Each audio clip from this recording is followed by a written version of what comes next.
मैं एम अली आप सभी का आज के हमारे इस वीडियो में स्वागत करता हूं। आज हम लोग उर्दू पेडागोजी के कुछ इंपॉर्टेंट क्वेश्चन को डिस्कस करेंगे जो कि सीटेट में पूछे जा चुके हैं। आप लोग एम अली को अनअकैडमी पे भी ज़रूर फॉलो करें।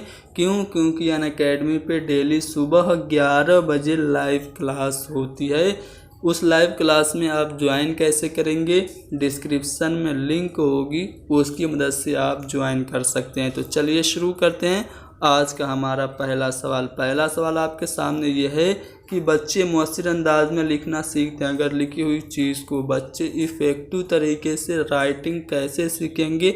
अगर लिखी हुई चीज़ तलबा को उस्ताद ने इमला बोलकर लिखवाई हो तब, या फिर लड़कों के सियाक से मानवियत रखती हो और बामाना हो तब, या फिर उस्ताद के सियाक व सकाफ़त से मानवियत रखती हो तब, या फिर अगर लिखी हुई चीज़ बोली हुई आवाज़ और उसकी तहरीरी हैयत के माबैन रब्त हो तब। तो दोस्तों, बच्चे जो हैं वो मुअस्सिर अंदाज में तभी लिखना सीख पाएंगे जब लिखी हुई चीज़ लड़कों के सियाक से मानवियत रखती हो, बच्चों के संदर्भ से रिलेट करती हो और मीनिंगफुल हो। तो यहाँ पे दूसरा वाला ऑप्शन सही होगा। अगला सवाल की तौसीई मुताले बच्चे की कौन सी दिलचस्पियों को फ़रोग देता है। एक्सटेंसिव रीडिंग की बात हो रही है। व्यापक अध्ययन बच्चे में कौन सी रुचि उत्पन्न करता है। गैर मानूस अल्फाज के मानी मालूम करने में, मतन यानी कि पैसेज में मुश्तमिल कवायदी उसूलों में, नज़्म ख़ानी में, या फिर महजूज होने के लिए मतन की क़िराअत में। तो जो तौसीई मुतालिया है, व्यापक अध्ययन है, वो लुत्फ़ अंदोज़ होने के लिए, महजूज होने के लिए, मतन की क़िराअत में बच्चों की दिलचस्पियों को बढ़ाता है। तो यहाँ पे चौथा वाला ऑप्शन सही है। अगला सवाल कि उस्ताद बच्चे की ज़िंदगी के चंद अहम वाक़यात का मुशाहिदा करता है और उन्हें बयानिया अंदाज में रिकॉर्ड करता है, इसे क्या कहेंगे। बच्चे की ज़िंदगी के कुछ अहम पहलू को ध्यान से टीचर देखता है और उसे बयानिया अंदाज में अगर टीचर रिकॉर्ड करता है तो इसे हम वाक़याती रिकॉर्ड कहेंगे। अगला सवाल आपके सामने यह है कि बच्चों को अच्छा कारी बनाने के लिए उनमें लफ्ज़ियात को फ़रोग देना एक अच्छा अमल है। दर्ज झेल में से कौन लफ्ज़ियात को फ़रोग देने की बेहतरीन हिकमत अमली है। वोकैबुलरी को बढ़ाना बच्चों को अच्छा कारी बनाने के लिए, अच्छा रीडर बनाने के लिए एक बहुत ही बेहतरीन काम है। तो हम वोकैबुलरी को बढ़ाने के लिए कौन सी स्ट्रेटजी अपना सकते हैं। पहला ऑप्शन है तलबा मुतज़ाद व मुतरादिफ अल्फाज की तवील फ़हरिस्त को याद करते हैं। दूसरा ऑप्शन है तलबा जब किसी नए लफ्ज़ से साबका पढ़ता है तो वो डिक्शनरी देखते हैं। तलबा मतन में मुश्तमिल अल्फाज को निशानज़द करते हैं और उनका जुमलों में इस्तेमाल करते हैं। चौथा है तलबा नए अल्फाज के मानी के क़ियास के लिए सियाक को बरूए कार लाते हैं। तो दोस्तों, अगर आप चाहते हैं कि आपके स्टूडेंट में लफ्ज़ियात को फ़रोग हो तो आप कौन सी स्ट्रेटजी अपनाएंगे। तलबा नए अल्फाज जो आए उनके सामने उनकी मीनिंग से रिलेटेड गेस करें, सियाक करें और संदर्भ को बरूए कार लाना सीखें। इस स्ट्रेटजी के ज़रिए आप बच्चों में वोकैबुलरी को, लफ्ज़ियात को बढ़ा सकते हैं। तो चौथा वाला ऑप्शन सही है। अगला सवाल है कि बच्चों से जब किसी मखसूस मौजू पर मुख्तसर नज़्म लिखने के लिए कहा जाता है तो वो बरूए कार क्या लाते हैं। एक मखसूस मौजू पर छोटी सी नज़्म बच्चों को लिखने के लिए आप कहेंगे तो वो अपनी तख्लीकी सोच को, क्रिएटिव थिंकिंग को, सृजनात्मक चिंतन को वो बरूए कार लाएंगे। अगला सवाल है कि दर्ज झेल में से कौन बोलने की कामयाब सरगर्मी की खुसूसियत है। बोलने की एक सक्सेसफुल एक्टिविटी की खुसूसियत क्या बच्चों को गैर मुसावाना शिरकत है, या फिर बच्चों को बातचीत का मौका फराहम करने वाली सरगर्मी है। बच्चों को सिर्फ हदफ ज़बान, टारगेट लैंग्वेज में बात करने की इजाज़त है, या क्लासरूम में मुअस्सिर नज़्म ज़ब्त अनुशासन करने वालों को बातचीत की इजाज़त है। तो अगर आप चाहते हैं कि क्लासरूम में बोलने की कामयाब सरगर्मी बनाएं तो बोलने की कामयाब सरगर्मी की खुसूसियत ये होनी चाहिए कि उस सरगर्मी में बच्चों को बातचीत करने का ज़्यादा से ज़्यादा मौका मिले। तो दूसरा वाला ऑप्शन सही होगा। अगला सवाल क्या है कि दर्ज झेल में से कौन सी सरगर्मी बोलने की महारत की मश्क के लिए सबसे ज़्यादा मुआविन है। ठीक है, आपको स्पीकिंग स्किल की एक्सरसाइज करना है तो उसके लिए जो हेल्पफुल एक्टिविटी है वो कौन सी है। पहला है तलबा किसी मौजू पर बाज़ाब्ता छोटी सी पेशकश का नज़्म करें।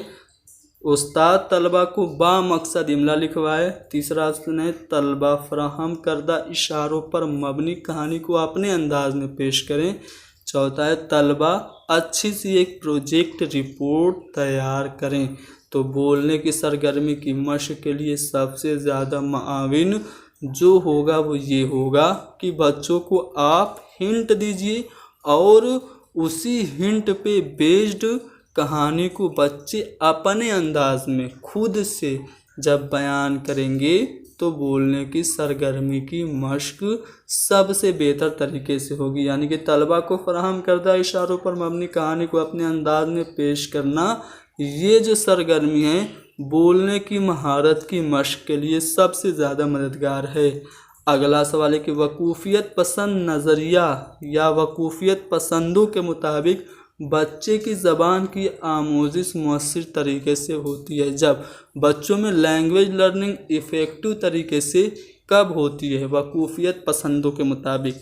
4 ऑप्शन है। पहला ऑप्शन है उस्ताद क्लास को कंट्रोल करता है और बच्चों को बहुत कम मौका देता है। दूसरा, वो बच्चों को कवायद के उसूल याद करने की हौसला अफजाई करता है। तीसरा है बच्चे तख्त स्याह से जवाब साफ साफ नकल करते हैं। चौथा, उस्ताद मुख्तलिफ महारतों पर मबनी कामों और सरगर्मियों में शिरकत के लिए तलबा की हौसला अफजाई करता है।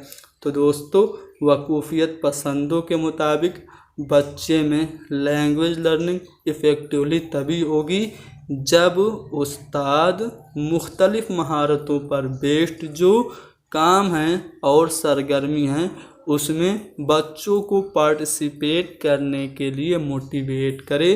तो चौथा वाला ऑप्शन सही होगा। अगला सवाल है कि अच्छा सामे, अच्छा जो श्रोता है, अच्छा जो लिसनर है वो कौन होता है। अल्फाज को अदा करने का तरीका वो सीख सकता है, कार फरमा इरादों को पहचान सकता है, पूछे गए सवालों का सही जवाब दे सकता है। तो अगर आप अच्छे से सुनेंगे तभी सवाल का सही से जवाब दे पाएंगे। तो जो अच्छा सामे होगा वो पूछे गए सवालों का सही जवाब दे सकता है। तीसरा वाला ऑप्शन सही है। अगला सवाल है रोल प्ले को हर ज़बान की क्लास रूम का लाजमी हिस्सा होना चाहिए, क्यों। रोल प्ले ज़बान में कंपलसरी कर देना चाहिए, क्यों।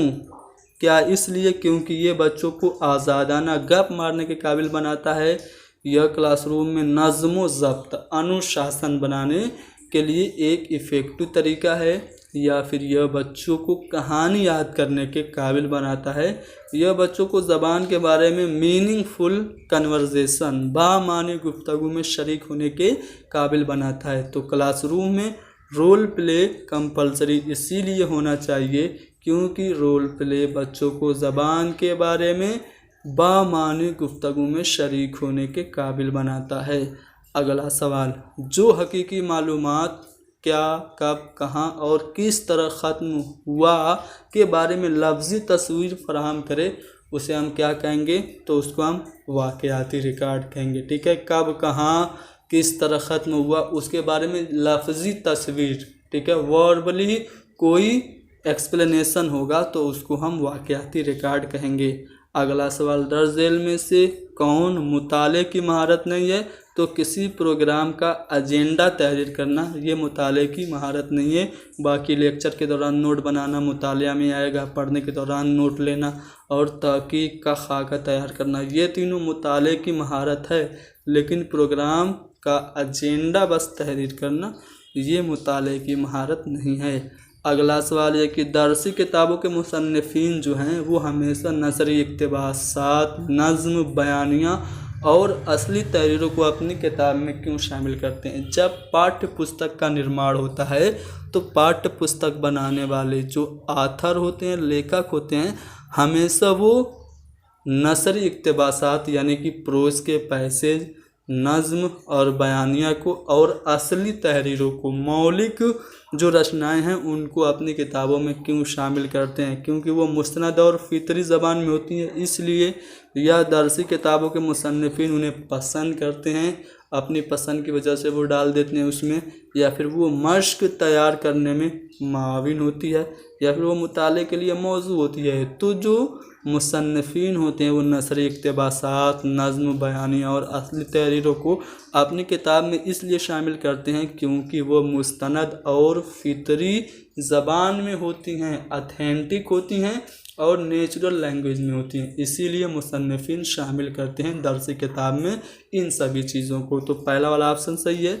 अगला सवाल ये कि दर्ज झेल काम को क्या कहते हैं? यहाँ पे आप देखिए एक काम है, उस्ताद अपनी रफ्तार से मतन को पढ़कर सुनाता है और आमोज़गार ग्रुप में जल्दी जल्दी कुछ नुकात लिखते हैं और फिर बाद में मतन की दोबारा तश्कील करते हैं। ये जो काम हो रहा है इसको आप इमला कहेंगे, कवायद का इमला कहेंगे, दोबारा लिखने का काम, या फिर बहामी इमला, तो इसको हम कवायद का इमला कहेंगे। दूसरा वाला ऑप्शन सही है। अगला सवाल, पहली ज़बान को फ़रोग़ देने से मुराद क्या है? पहली ज़बान यानी कि मादरी ज़बान। मादरी ज़बान बच्चा कैसे सीखता है? अपने आप सीखता है। तो पहली ज़बान को फ़रोग़ देने से मुराद है अपने आप सीखना।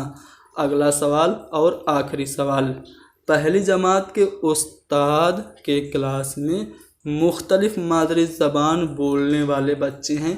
उस्ताद उन बच्चों से मुख्तलिफ़ मादरी ज़बानों में आदाब व तस्लीम के तबादले के लिए कहता है। इस तरह तलबा रोज़ मुख्तलिफ़ ज़बानों के नए अल्फाज से मुतारिफ़ होते हैं। इस तरह उस्ताद क्या हिकमत अमली अख्तियार करता है। ठीक है, एक जमात है उसमें बहुत सारी ज़बानों के बोलने वाले बच्चे हैं और टीचर क्या करता है, डेली बच्चों से कहता है कि अपनी अपनी लैंग्वेज में क्या करो, ग्रीटिंग करो, सलाम करो, आदाब व तस्लीम करो। तो अगर टीचर ऐसा कर रहा है तो बच्चे रोज़ नए नए अल्फाज से मुतारिफ़ हो रहे हैं। तो ये जो टीचर की हिकमत अमली है, स्ट्रेटजी है, ये क्या अख्तियार करती है? कसीर लिसानियात बतौर माखज़, बहुत सी ज़बानें जानना, तनु बतौर हिकमत अमली, या फिर यक लिसानियत।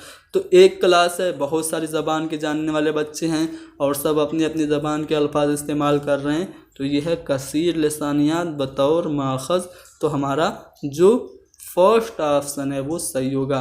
तो दोस्तों यहाँ पे हमने कुछ इम्पोर्टेंट क्वेश्चन जो कि सीटेट में पूछे गए थे डिस्कस किए। उम्मीद करता हूँ कि सवालात आपको समझ में आए होंगे। सुबह 11 बजे कल और परसों यानी कि 15 अगस्त और 16 अगस्त को सुबह 11 बजे अनअकैडमी पे लाइव क्लास है।